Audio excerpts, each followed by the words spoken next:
बेहतर से बेहतर की तलाश कीजिए, मिल जाए नदी तो समंदर की तलाश कीजिए। टूट जाते हैं कम अनुभवी शीशे पत्थर की चोट से, टूट जाए पत्थर ऐसे शीशे की तलाश कीजिए। ऐसे ही एक अनुभवी नेता से आपको मिलाते हैं। साथियों नमस्कार।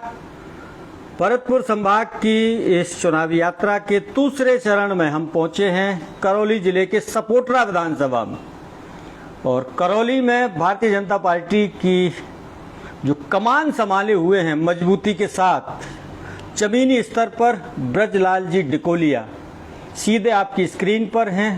दो स्वरूप हैं इनके, एक पार्टी के जिला अध्यक्ष हैं और सपोटरा विधानसभा से, सपोटरा और टोडाभीम करौली में दो एसटी के लिए आरक्षित विधानसभा सीट हैं। सपोटरा विधानसभा से लंबे समय से दावेदारी करने के साथ साथ 2023 दिसंबर में होने वाले चुनावों के लिए भी इनकी दावेदारी है। इनसे पूछते हैं आजकल क्या चल रहा है। डिकोलिया जी, एक बार हमारे दर्शकों को हाथ जोड़ के नमस्कार कर दीजिए आप। सभी भाइयों को सादर प्रणाम। क्या चल रहा है आजकल पार्टी से? भारतीय जनता पार्टी चुनावी मोड़ में है। देश के यशस्वी गृह मंत्री माननीय अमित शाह जी अभी उदयपुर आके गए हैं। हाँ। आपके 27 तारीख को माननीय राष्ट्रीय अध्यक्ष जेपी नड्डा जी भरतपुर आके गए हैं। माननीय मोदी जी का दौरा बीकानेर का बन रहा है। और अब चूंकि चुनाव का 4-4.5 महीना शेष रहा है, होना भी चाहिए। भारतीय जनता पार्टी मैं करौली जिले के लिए आपको कह सकता हूं कि करौली जिले में हम चारों सीटें जीतने जा रहे हैं। 4 की चारों सीट। 4 की चारों सीट। इसके लिए आज से नहीं, पिछले 3 साल से हमने कड़ी मेहनत की है और हम चाहते हैं करौली जिले से कांग्रेस मुक्त हो, और इस ओर हमने जमीनी प्रयास की है। इसका अब हमें लाभ देखने लगा है कि चारों ओर जिले में भारतीय जनता पार्टी के पक्ष में वातावरण बना हुआ है। पूरे भरतपुर संभाग में? नहीं, भरतपुर संभाग में तो ज्यादा मैं नहीं कहूंगा। हाँ। क्योंकि वहाँ ज्यादा आप जाते आते रहते हैं। मैं सिर्फ मेरे जिले की बात जिले की चारों सीटों, करौली जिले में भारतीय जनता पार्टी के पक्ष में बहुत अच्छा वातावरण है। अच्छा। सियाराम धाकड़ जी हैं हिंडौन से, आपको नमस्कार कर रहे हैं। उनकी नमस्कार। नमस्कार सियाराम जी। डिकोलिया जी, एक थोड़ा सा तीखा सवाल है, आप इसका जवाब दें। पिछले साल 2018 में जब चुनाव हुए थे तो भरतपुर संभाग में एक घटना घटी थी, और वही आज का चर्चा का विषय है हमारा। राजाखेड़ा विधानसभा से एक सज्जन जो कांग्रेस के जिला अध्यक्ष थे, सिंबल मांग रहे थे। पार्टी ने उनको सिंबल नहीं दिया और झट से जाकर के बीजेपी में चले गए और वहां से चुनाव लड़े। मैं डिकोलिया जी से ये जानने के लिए यहाँ आया हूँ कि डिकोलिया जी अपनी पार्टी के प्रति वफादार हैं या विकल्प खोल के रखे हुए हैं? मैं भारतीय जनता पार्टी से आगे कुछ सोचता ही नहीं। मैं पार्टी का वफादार, पूरी तरह से समर्पण हूँ पार्टी के प्रति। जिस व्यक्ति ने पार्टी ने 21 साल से अपना सब कुछ पार्टी समर्पित रहा हो, मैं ऐसी बातें नहीं सोचता। ऐसी बातें दिमाग में आती ही नहीं है। नहीं, कई बार ऐसा होता है कि व्यक्ति मेहनत कर रहा होता है, पार्टी के स्तर पर कई बार सिंबल प्लस माइनस हो जाते हैं, क्योंकि आप 2003 से लगातार सिंबल मांगते आ रहे हैं और धैर्य आपने बना के रखा हुआ है, तो पार्टी आपके धैर्य की पूरी परीक्षा ले रही है। फिर भी अगर कोई प्लस माइनस हो और तैयारी पूरी हो तो व्यक्ति ये इन प्रकार चुनाव लड़ने की सोचता है। कार्यकर्ताओं का, साथियों का उसके ऊपर दबाव रहता है, या कोई दूसरी पार्टी झट से आकर के उसको संबल थमा देती है और वो मैदान में आ जाता है। ऐसा कोई मानस तो आपका नहीं है? मैं पार्टी के प्रति हमेशा समर्पित हूँ और धैर्य मेरे जीवन की सबसे बड़ी पूंजी है, इसलिए मेरे इन चीजों से कोई 20 साल से जिस व्यक्ति ने धैर्य बना रखा हो, उससे यही उम्मीद की जा सकती है। आप एक बात सोचिए, धैर्य जीवन में सबसे बड़ी पूंजी होना चाहिए। फिर भी मैं ये मान के चलता हूँ कि मुझे नौकरी को त्याग पत्र 21 साल से ज्यादा समय हो गया और पार्टी मेरे बारे में निश्चित रूप से विचार करेगी, गंभीरता से विचार करेगी। इसमें कोई हाँ। एक छोटा सा सवाल, हल्का फुल्का सा। आज ही रात को भारतीय जनता पार्टी राजस्थान की कार्यकारिणी बनी है। आपके अनुसार संतुलित कार्यकारिणी है? वैसे तो ये निर्णय बड़े स्तर का है। प्रदेश और राष्ट्रीय नेतृत्व का होता है। हाँ। मैं कुछ नहीं बोलूंगा, कार्यकारिणी बहुत अच्छी है। सभी का लेकिन समन्वय आपके है। जिला प्रभारी की पदोन्नति हुई है, भानु प्रताप जी को प्रदेश मंत्री की जिम्मेदारी मिली है, क्या कहेंगे? इसकी मुझे बहुत खुशी है। अच्छा, उन्हें करौली में हमारा बहुत मार्गदर्शन किया और आज अगर करौली में भारतीय जनता पार्टी पक्ष में अच्छा वातावरण है तो उसमें भानु प्रताप जी की बहुत महत्वपूर्ण भूमिका है। एक प्रभारी के तौर पर उनकी जो भूमिका है वो सकारात्मक रही। भीम सिंह मीणा जी आपको नमस्कार कर रहे हैं, उनकी नमस्कार ले लीजिए। भीम सिंह जी नमस्कार। 9 साल के कार्यकाल पूरा होने पर, केंद्र सरकार के 9 साल के कार्यकाल पूरा होने पर कौन कौन सी गतिविधियां क्षेत्र में चल रही हैं? 30 मई से लेकर 30 जून तक 1 महीने के हमारे पार्टी स्तर के कार्यक्रम थे, जिसमें हमारे यहाँ टिफिन बैठक हुई है, टिफिन बैठक, संयुक्त मोर्चों का सम्मेलन हुआ है, हाँ, व्यापारी सम्मेलन हुआ है, व्यापारी सम्मेलन हुआ है, प्रबुद्ध जन सम्मेलन हुआ है। मतलब हर वर्ग को जोड़ने का यस, प्रयास यस, किया यस, गया है। और माननीय केंद्रीय मंत्री अश्विनी चौबे जी आए अश्विनी हैं। चौबे जी भी उनकी करौली आए। शानदार सभा हमारे कोड़गांव में हुई है और बहुत अच्छी, जिसका एक बहुत सकारात्मक प्रभाव पड़ा है।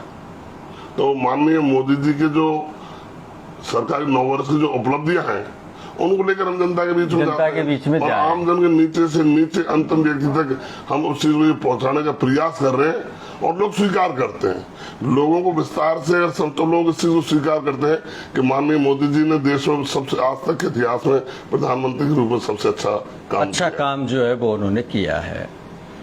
एक बार पहले भी मैंने आपसे चर्चा की थी, एक बार फिर से रिपीट कर लेता हूं। अमित शाह जी से अगर आपको मिलने का मौका मिले तो अपने सिंबल की दावेदारी पार्टी के पूर्व प्रदेश अध्यक्ष और दमदार व्यक्तित्व के धनी अमित शाह केंद्रीय गृह मंत्री के सामने 5 मिनट आपको मिले उनसे संवाद करने के लिए, टिकुलिया जी किन शब्दों में उनसे कहेंगे कि मेरा इंतजार 20 साल का हो गया, अब मेरी भी सुध लीजिए?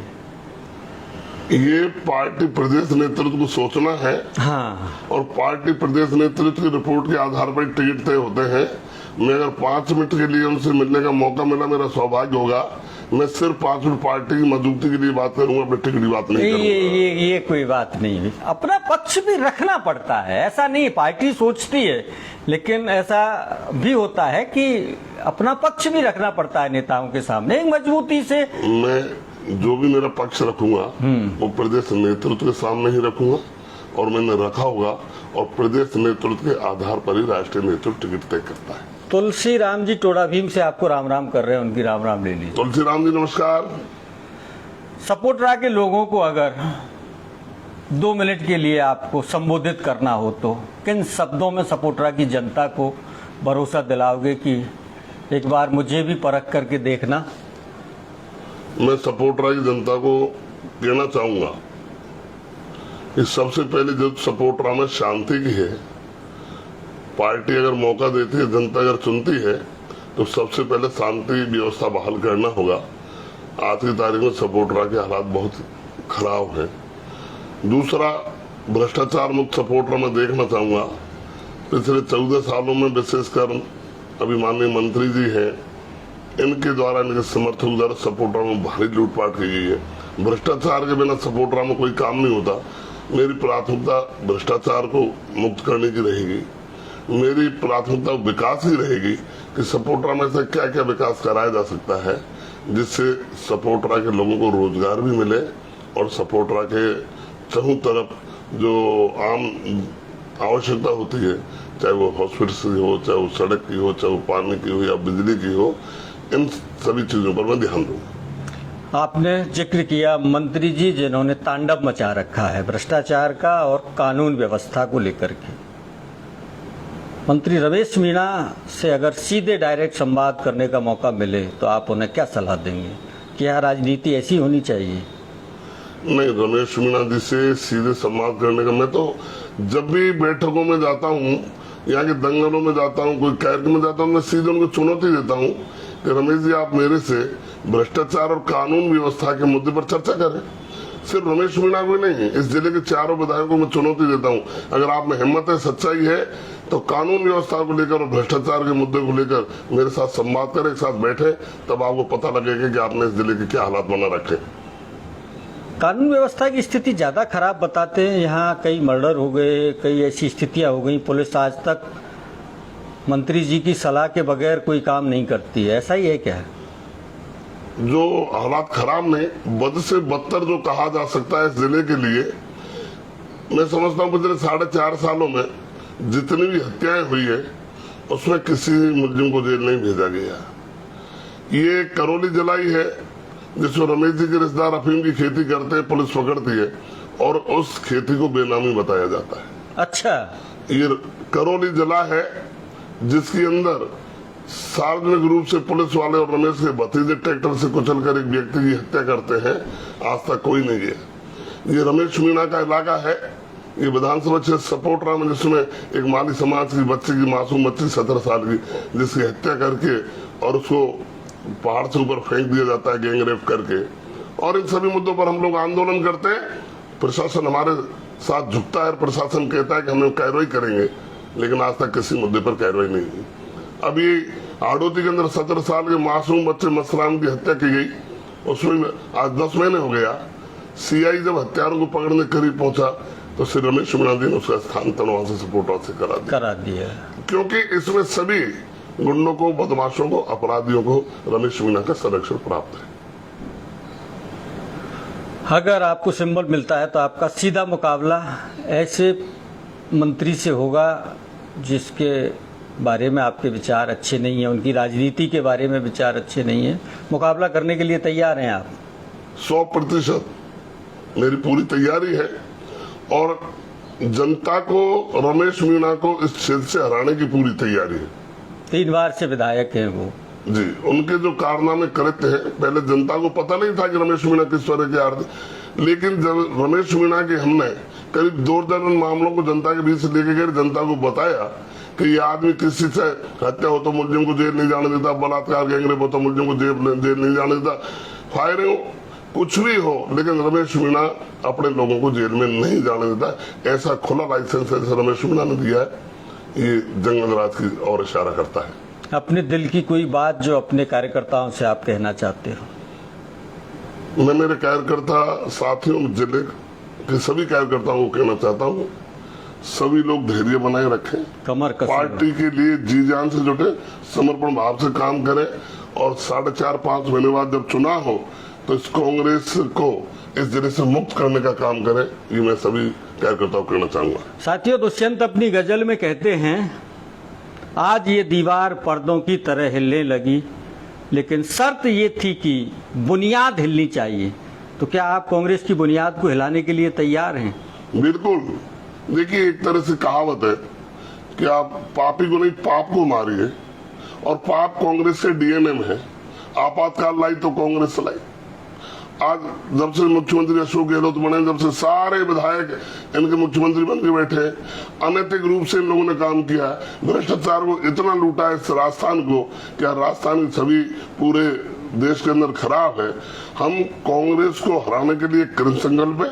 हम चाहते हैं पूरे जिले में एक बार भारतीय जनता पार्टी के परचम फहरे, यहाँ से कांग्रेस मुक्त हो और 10-20 साल के लिए फिर कांग्रेस का कोई नाम लेने वाला नहीं मिले, ये हमारी योजना है। ओम प्रकाश मीणा अपने कमेंट्स के साथ आए हैं, करौली जिले में 4 सीटें कांग्रेस की ही आएंगी, आप क्या जवाब देंगे? रमेश, ओम प्रकाश जी अच्छी तरह से जानते हैं कांग्रेस का सुपड़ा साफ होने वाला है। अच्छा। चूंकि उनके विचार कांग्रेस के होंगे, इसलिए ओम प्रकाश जी इस तरह की बातें कर रहे हैं। अच्छा। बाकी वो समझते हैं कि यहाँ से कांग्रेस का सुपड़ा साफ हो रहा है। यथास्थिति जानते हैं।